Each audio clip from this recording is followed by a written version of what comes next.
नमस्कार, मेरा नाम है डॉक्टर पुरु धवन और आज इस वीडियो में हम बात करने वाले हैं कि पुराना लकवा यानी अगर किसी को 10 साल हो गए हैं, 12 साल हो गए, 15 साल हो गए हैं, लकवे को इतना टाइम हो गया है, उन पेशेंट के अंदर लकवे के पेशेंट के अंदर किस तरह से आराम लेकर आया जा सकता है। तो शुरुआत करते हैं इस वीडियो की पैरालिसिस को समझने में कि पैरालिसिस यानी लकवा किस तरह से शुरू होता है। तो अगर लकवा कभी भी हाथ पैर का रोग नहीं होता, माना हमारा हाथ नहीं चला, हमारा पैर नहीं चल रहा, बट ये जो पैरालिसिस है, लकवा है, इसमें आपके हाथ पैर को कोई नुकसान नहीं हुआ होता, ना चोट आई होती है, ना हड्डी टूटी होती है, ना मांस फटा होता है, फिर भी आपका हाथ और पैर नहीं चल पा रहा होता। और जब हम कभी टेस्ट करवाने जाते हैं तो हमारे ब्रेन के टेस्ट हो रहे होते हैं, हमारा ब्रेन का हेड का सीटी हो रहा होता है, एमआरआई हो रहा होता है, उसके अंदर झांका जा रहा होता है कि उसमें क्या दिक्कत है। एक पैरालिसिस पेशेंट में अगर हाथ पैर नहीं चल रहा, वो इसलिए नहीं चल पा रहा होता क्योंकि ब्रेन के अंदर जो हिस्सा हाथ पैर को चलने में मदद करता था, जो उसे कमांड देता था कि हाथ उठो, पैर आगे बढ़ो, वो हिस्से को नुकसान पहुंचता है जब हमारे ब्रेन के अंदर कभी खून का थक्का या फिर कभी नस फट जाती है, जिसे हम ब्रेन हैमरेज भी कहते हैं। जब हमारे ब्रेन के उस हिस्से को नुकसान पहुंचा तो वो जो काम करता था हमारे हाथ पैर को चलाना, उसकी मांसपेशियों को मूव करवाना, वो नहीं कर पा रहा, जिसकी वजह से हमारा हाथ और पैर हमारे ब्रेन से डिस्कनेक्ट हो गए। जब वो डिस्कनेक्ट हो गए तो वो किसी की नहीं सुन पा रहे, वो अपनी नहीं सुन पा रहे, वो ब्रेन की नहीं सुन पा रहे, वो किसी की नहीं सुन पा रहे, जिसकी वजह से वो मूवमेंट नहीं कर पा रहे होते। और यही प्रॉब्लम को हम कहते हैं पैरालिसिस। अब 10-12 साल हो चुके हैं। अब 10-12 साल हो जाने के बाद दिक्कत क्या होती है कि जब हमारी मांसपेशियाँ हिलती नहीं हैं तो वो हम देखते हैं कि वो छोटी होनी शुरू होती है।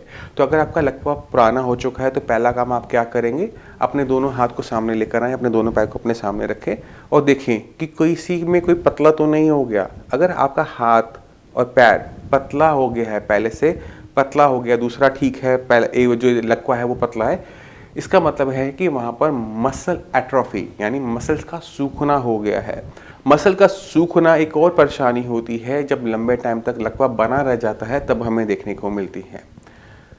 अब सवाल ये उठता है कि अगर हमें ठीक होना है इस पॉइंट से, 10-12 साल हो चुके हैं, मसल एट्रोफी है नहीं है कोई फर्क नहीं पड़ता, अब हम यहाँ से कैसे रिकवर कर सकते हैं। तो जब भी किसी भी बीमारी का इलाज हमें देखना होता है तो हमेशा उसकी जड़ में जाना होता है। तो लकवे के अंदर बीमारी की जड़ कहाँ है? हमारा ब्रेन, हमारे दिमाग के अंदर। दिमाग का वो हिस्सा जो कंट्रोल करता था उसको नुकसान पहुंचा है, इस वजह से हमारा हाथ पैर नहीं चल पा रहा। तो इसका इलाज भी वहीं से शुरू होगा। हम ब्रेन पे काम करना शुरू करेंगे। अब ब्रेन पे हम किस तरह से काम कर सकते हैं? 3 तरीके से। पहला है मेडिसिन, दूसरा है खाना, तीसरा है एक्सरसाइज। इन तीनों पॉइंट पर अगर हम काम करते हैं तो पैरालिसिस चाहे जितना मर्जी पुराना क्यों ना हो, उसमें आराम आना शुरू हो जाता है। तो सबसे पहले हम देखते हैं कि हमें क्या बदलाव करना होता है अपने अंदर। सबसे पहली चीज़ कि हम खाने को रखेंगे अपने ब्रेन के हिसाब से। अब हमारे ब्रेन के अंदर कोई नुकसान हुआ है, उसकी भरपाई होनी है, तो ब्रेन को क्या चाहिए? कच्चा सामान चाहिए। और कच्चा सामान क्या है? प्रोटीन है, विटामिन्स है, मिनरल्स हैं। तो खाने के अंदर हम घिया, तोरी, टिंडे जैसी सब्जियों को बाहर कर देंगे, उसकी जगह दालें, मशरूम, एग वाइट जैसी high protein, high mineral items को अपनी डाइट में जोड़ेंगे, जिससे हमारी बॉडी में कच्चा पदार्थ पूरा भरा रहे, उसकी कोई कमी ना हो। जब ब्रेन को लगे कि कमी है तो वहाँ से निकाले, शरीर से निकाले और ब्रेन में जो बदलाव करने हैं वो तेज़ी से कर दे। तो पहली इंपॉर्टेंट चीज़ हो गई डाइट, कि हम क्या खा रहे हैं और किस तरह से खा रहे हैं, इसका हमने ध्यान रखना है। दूसरी चीज़, एक्सरसाइज आप हाथ पैर की नहीं करेंगे। आपने बिल्कुल सही सुना, आप एक्सरसाइज अपनी ब्रेन की करेंगे। दिक्कत वही है ना। अब ब्रेन को समझने की कोशिश करो, ब्रेन क्या कहता है। आप समझो कि आप वो हो बैंक में कैश गिनते हो। ये एग्जांपल मैं बहुत बार दे चुका हूँ, बट फिर भी इसी को हम रिपीट कर रहे हैं जिससे समझना आसान हो जाए। आप बैंक की पहले दिन नौकरी करने जाते हो, मैनेजर आपको कहता है कि आप जाके नोट गिनो। आप एक एक नोट गिन रहे हो, बहुत टाइम लग रहा है, पीछे लाइन लग जाती है। मगर 1 साल बाद हम दोबारा से आपसे मिलने आते हैं और देखते हैं आप बिना देखे आप चाय भी पी रहे हो और नोट भी गिन रहे हो। ये क्यों हो पाया? जब हम एक ही काम को बार बार करते हैं, हम उसमें अच्छे होते चले जाते हैं। ये आपने अपने ब्रेन से किया था। हाथ पैर से नहीं किया था। हाथ पैर तो वैसे ही हैं, अब पहले भी वैसे थे, अभी भी वैसे ही हैं। जो बदलाव आया है वो आपके ब्रेन के अंदर आया है। अब ये जो बदलाव है ना, ये आपने अपने चलने में भी लेकर आना है, अपने हाथ की ताकत में भी लेकर आना है। तो हम इसमें क्या करेंगे, एक पैरालिसिस पेशेंट जिसे चलने में दिक्कत है उसे चलाएंगे। ये इसकी टांग की एक्सरसाइज नहीं है, ये इसकी ब्रेन की एक्सरसाइज है कि पैर को कैसे दूसरे पैर के आगे उठा के रखना है। ये ब्रेन सीख रहा है, पैर को तो पता है, पैर को जानने की ज़रूरत भी नहीं है, वो तो उसकी बात सुन रहा है। तो हमने क्या करना है, पहले अपने ब्रेन को ट्रेन करना है एक पर्टिकुलर काम के लिए, और उसी काम को बार बार करने से मैं उस काम में अच्छा हो जाऊंगा। तो अगर मुझे चलना है ढंग से तो मैं चलूंगा, मैं स्विमिंग, रनिंग, जॉगिंग, साइकिलिंग ऐसी एक्सरसाइज नहीं करूंगा, मैं बस एक काम करूंगा, वो है चलना। मगर चलते समय मैं ध्यान क्या रखूंगा कि मैं जब पैर रख रहा हूं तो मैं घुमा के ना रखूं, मैं उठा के रखूं, और एक पैर के आगे पैर रखूं, पैर को घसीटूं नहीं। चाहे मुझे छड़ी लेनी पड़े, चाहे मुझे किसी का सहारा लेने पड़े, बट मैं पैर हमेशा उठा के ही रखूंगा। जब हम ये सोच लेते हैं, करना शुरू करते हैं, तो सारी की सारा जो ब्रेन है वो सारी की सारी ताकत लगाता है उसको वो काम करने के लिए, और यही ब्रेन की एक्सरसाइज होती है, और इसे कहते हैं ऑक्यूपेशनल थेरेपी। ठीक है, हम में एक्सरसाइज बहुत सारी नहीं होती है, आपको 5 मिनट ये, 5 मिनट वो, 5 मिनट वो कभी भी नहीं करवाएंगे। एक एक्सरसाइज करवाएंगे और पूरा दिन करवाएंगे, और इतनी हल्की एक्सरसाइज देंगे कि आप उसे खुशी खुशी करते हो और पूरा दिन करते हो और आपको पता भी नहीं लगता। अब मैं आपको कहता हूँ कि आप चलो, आप पूरा दिन चलोगे, आपको पता भी नहीं लगेगा कि एक्सरसाइज हो रही है ना। तो हम इसको अपने ध्यान में रखते हैं कि जब हम चलें तो कम से कम अपने पैर को सही तरीके से रखें, क्योंकि ये ब्रेन की एक्सरसाइज है। अब चलते हैं सबसे इंपॉर्टेंट चीज, मेडिसिन के ऊपर। अब हमें ब्रेन के अंदर क्या चाहिए, हमारा जो ब्रेन है जब छोटा होता है, जब बड़ा हो रहा होता है, जब हम छोटे थे बड़ा हो रहा था तो हम चीज़ें सीख रहे थे। पहले में बोलना नहीं आता था, चलना नहीं आता था, हमने उसको सीखा क्योंकि हमारा ब्रेन उसको सीख रहा था। अब हम बड़े हो गए, अब ब्रेन ने सीखना कर दिया है बंद, जिद्दी हो गया है। अब उसको किस तरह से सीखने लायक बनाएं, बस इसी काम में इस्तेमाल आती हैं मेडिसिन। हम ब्रेन को सीखने लायक बनाते हैं, सिखाना आपने होता है चलकर, एक्सरसाइज कर कर, या फिर ऑक्यूपेशनल थेरेपी कर कर। तो मेडिसिन का रोल सिर्फ इतना है कि हम आपके ब्रेन को सीखने लायक बनाते हैं, क्योंकि अगर हम ये नहीं करते तो पेशेंट कई सालों तक एक्सरसाइज करते रहते हैं, फिजियोथेरेपी करवाते रहते हैं, बट उसमें फ़ायदा नहीं होता। मगर जैसे ही उसका ब्रेन सीखने लायक बन जाता है और उसे सिखाते हैं तो वो तेज़ी से सीखना शुरू कर देता है।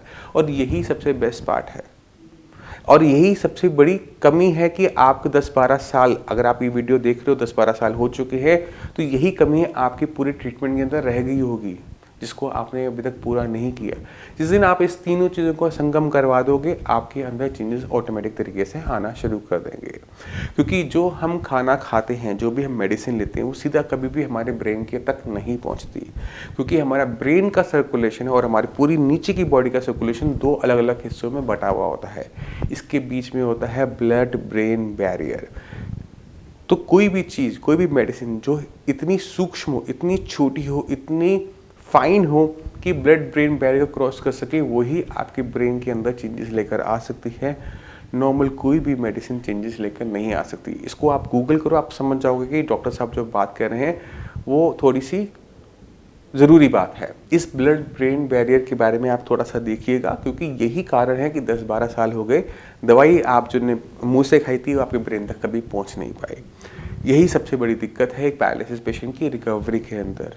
तो अगर आप सारी चीज़ों का सही तरीके से समझ जाओगे तो आपकी बॉडी के अंदर चेंजेस दिखने शुरू हो जाते हैं। मैं आपको कुछ पेशेंट के साथ छोड़ जाता हूँ, उनकी आप वीडियोस देखिए, उनमें चेंजेस देखिए, तो आप समझ जाएंगे कि किस तरह से श्रेयास के अंदर साइंस इंजीनियरिंग से एक पैरालिसिस पेशेंट जो पुराना हो चुका है उसके अंदर भी आराम आता है। नमस्कार, मेरा नाम है डॉक्टर पुरु धवन और आज मैं आपको सामने एक ऐसा पेशेंट लेकर आया हूँ जिनको पैरालिसिस हुआ था हेड इंजरी की वजह से। जब रामस्वरूप जी का बाइक से एक्सीडेंट हुआ तो इनके सिर पे चोट लगी। सिर पे जब चोट लगी तो उसके अंदर क्लॉट बना और वो क्लॉट इनकी पूरी ब्रेन में जाकर इनके दोनों तरफ के लेफ्ट और राइट साइड दोनों साइड के जो लॉब्स होते हैं, फ्रंटल लॉब्स, उनमें जाके उन्होंने ब्लड के सर्कुलेशन को रोक दिया, जिसकी वजह से इनकी लेग में पावर बहुत ज़्यादा चली गई थी, हाथ में थोड़ी बहुत पावर थी और वो अभी भी बेटर हो गई। राइटिंग पहले से बेटर हो गई है इनकी, चलने में बेटर हो गए हैं। रामस्वरूप, कैसे हुआ था एक्सीडेंट? एक्सीडेंट बाइक से हुआ था। कैसे गिरे थे? कैसे मतलब शाम के समय था और शाम का मतलब चौराहे पर था मैं, और सामने से पिकअप आई, उसने मतलब टक्कर मार दी। अच्छा, तो चोट कहाँ लगी थी? चोट सिर में लगी थी। और कोमा में रहे थे? कितना टाइम कोमा में रहे थे? 2 महीना। और उसके बाद दिक्कत थी, जब खड़े हुए तो क्या दिक्कत महसूस कर रहे थे? तो उसके बाद मतलब 5-6 महीने तो मतलब खड़ा ही नहीं होता, मतलब खड़े नहीं मतलब हुए थे? मतलब 7-8 महीने तक मतलब वो जो घर वाले हैं वो मतलब मम्मी पापा वो मतलब सहारा देकर चलाते थे। अच्छा। मतलब चलना मतलब उठना बैठना भी मतलब। और साइंस इंजीनियरिंग में इलाज कितने महीने लिया? 1 महीना हो गया। 1 महीने में क्या बदलाव देखा अपने अंदर? 1 महीना मैंने जो मतलब मैं पे मतलब घर के जो सीढ़ियाँ हैं मतलब चौकी पर चढ़ता हूँ, तो मतलब वो मैं पहले मतलब सहारा लेकर चढ़ता था, तो मतलब उस मतलब 1 मंथ में ये सुधार हुआ है कि मतलब उसमें उस पर चौकी पर मतलब बिना सहारे चढ़ जाता हूँ और उतर जाता हूँ। हाथ में कोई बदलाव नजर आया? हाथ तो मेरा वैसे पहले थे मतलब ठीक ही था। ठीक था, पहले से ठीक था। हाथ में ज़्यादा मतलब दिक्कत नहीं थी। पहले से सुधार हुआ लिखने में, लिखावट में? हाँ, लिखावट में बहुत सुधार हुआ। लिखावट में सुधार हो गया, फाइन मोटर स्किल्स उसमें थोड़े से आ गए। और चलने में सुधार क्या लगा? चलने में मतलब मेरे को मतलब काफ़ी मतलब पहले से मतलब 10-15% सुधार लग रहा है। तो अब रामस्वरूप जी आपको थोड़ा सा चल के दिखाएंगे कि कितना फर्क आया।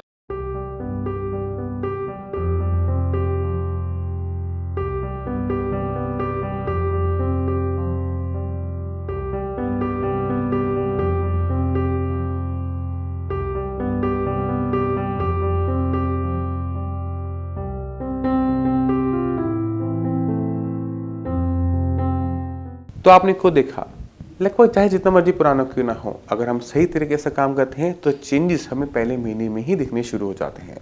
मैं उम्मीद करता हूँ इस वीडियो से आप काफ़ी कुछ समझ गए, फिर भी आपके माइंड में कोई डाउट हो, कुछ पूछना चाहते हो, तो आप नीचे डॉक्टर से बात कर पूछ सकते हैं और आप आकर मुझसे भी मिल सकते हैं। अब इसी के साथ आप सभी से मैं चलने की आज्ञा चाहूँगा। मिलते हैं अगली वीडियो में, तब तक के लिए नमस्कार। आप चाहें तो दिए गए WhatsApp नंबर पर अपनी रिपोर्ट शेयर कर सकते हैं और पा सकते हैं फ्री कंसल्टेशन सीधे हमारे एक्सपर्ट से।